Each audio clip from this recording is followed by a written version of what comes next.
Hi friends, good afternoon. நம்ம இன்றைக்கி என்ன பார்க்க போகிறோன்னா வெந்தயக்கீரை சப்பாத்தி. இதுக்கு தேவையான இன்க்ரீடியன்ட்ஸ் என்னென்னா, 1 கப் கோதுமை மாவு, நல்லா க்ளீன் பண்ண வெந்தயக்கீரையை கட் பண்ணி வச்சுக்கணும். சாஃப்ட்னஸ்க்காக தயிர், எண்ணெய், கொஞ்சம் கடலை மாவு போடுறோம். இது போக பெருங்காயத்தூள், வெள்ளை எள்ளு, கரம் மசாலா, மல்லிப்பொடி, வத்தப்பொடி, உப்பு எல்லாம் போட்டு நல்லா மிக்ஸ் பண்ணி மாவை நல்லா எப்போ மாதிரி தண்ணி ஊற்றி பசைஞ்சு வச்சுக்கோங்க.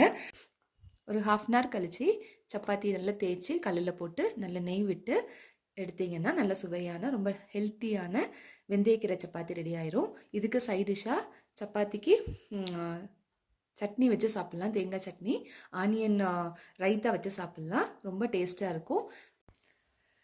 இந்த ரொம்ப வெளியே ஜாஸ்தியாக இருக்கிறதுனால இந்த மாதிரியான கீரை வகைகள் ரிலேட்டடாக நிறைய எடுத்துக்கிட்டிங்கன்னா உடம்புக்கு ரொம்ப நல்லது. இது மாதிரி பயனுள்ள தகவல் வேணும்னா நம்ம சேனலை சப்ஸ்கிரைப் பண்ணிக்கோங்க. Thank you friends.